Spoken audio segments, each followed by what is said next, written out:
So since we last spoke, again, some more news. Hours after we spoke, Dana White comes out and says, we are back in business May 9th. We're going to put on this mega card, 3 title fights, location TBD, parts unknown. But this is what I want to ask you, not so much about the card itself, but what about what happened on Friday, DC? The card wasn't happening April 18th, right? We know that it didn't happen. Khabib, Tony, Justin Gaethje. Tony Ferguson actually cuts weight and makes weight for a fight that is not happening. How crazy is this? Let me tell you something, Helwani. Tony Ferguson, different cat, right? But Tony Ferguson stepping on the scale at 155, that tells you how disciplined this man is.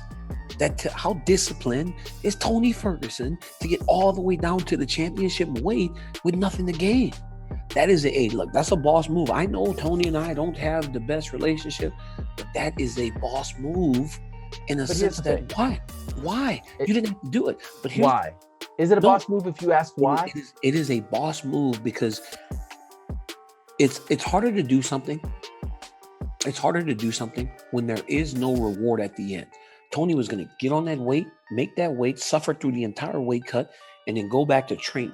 He did it just to show how disciplined and how in control of the entire situation he is. Everybody made a big deal about whether or not Khabib could make weight, whether or not Gaethje was going to be okay to make weight in 4 weeks. Remember, through all this, Tony Ferguson has had to continue to train, continue to prepare, continue to monitor and manage weight. He has done that to a T, even to the point that a week after the fight was called off, he still was able to just step on the scale. That's crazy. That is actually crazy because it shows the discipline. Most guys, when they hear a fight is off, they run to the nearest restaurant that serves their favorite food. Tony Ferguson stayed the course.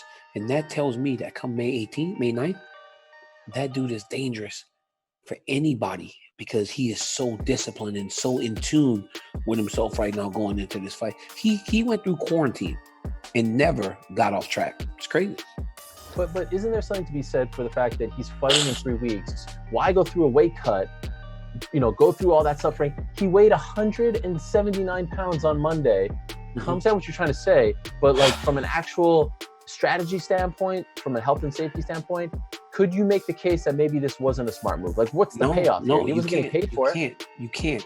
I used to have the biggest, and I used to have the biggest issues with when I started going to 205, because remember at the Olympics, my kidneys shut down. So I was so afraid if I wasn't able to make the weight that I started doing these test weight cuts. And 3 weeks before the fight, I used to get to 208, 209. I was like, I needed to get low. And then I would just put the weight back on. And then the following week, I would get a little bit lower and I would put the weight back on. And then I would get down the weight. That was when I was afraid that I couldn't make the weight. Once again, when I realized I could do it and I could suck the weight off, I didn't do those. And I wasn't as committed to doing those. But every time I did that, even though I put the weight back on, I was still like a few pounds lighter than I was going into it. And then my weight just kept dropping. And I believe now that Tony's come all the way down. On Saturday morning, he probably weighed 175 pounds, right? He probably weighed 175 after drinking as much as he wanted, eating as much as he wanted, but he didn't weigh 179. Do you understand? Now he's 4 pounds lighter as he's waking up, getting ready to go back into the weight cut. So it benefits him in that sense that now he's got 4 pounds less to lose. He's going to make weight easier this time. But I think more than anything, it speaks to the mental toughness of Tony Ferguson. That's really what that is. And I don't think anyone should question that. And I believe that if they do, it's misguided. It's very misguided because dude did something that most fighters won't do. And I'm telling you this right now, like, I love Khabib, but he wouldn't do that. He wouldn't make the weight for nothing. He wouldn't suffer through that for no reason. Conor McGregor, he would not suffer through that for no reason. Conor was willing to say, hey, great job, Tony, put the other guy on the scale, but he wouldn't have done that himself. He wouldn't have gone down to weight for nothing. All your favorite fighters, Israel Adesanya, even a guy that doesn't cut that much weight, wouldn't suck himself all the way down to scratch for no reason. Because mentally, it's so tough to do that. Guys don't do that. And Tony Ferguson just did that. That's a big deal. I think there's around 500 fighters on the UFC roster. I don't know if there's 5 that would do that. There's not 5, unless, hey, there are some lower level guys that would do it if you told them they were getting some money. But again, there's reward at the end of the pot, right? For nothing. I don't know who would do that. I know I wouldn't have. If I was when I was making 205, I would not have sucked myself down to 205 for nothing. Why suffer without the reward or the ability to compete at the end of the rainbow? I think that was a massive, massive statement by Tony Ferguson. And I just think that he shows, man, that dude's in tune with what he wants to be. But when you ask me, Ariel, is it a boss move when there's a why? Why would you think something's wrong with what he did? I don't get it. Like from that other side, right? Because I'm sure you're not alone in that thought. Other people must feel the same thing. Why? Where do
I want a legend, man. I deserve a legend.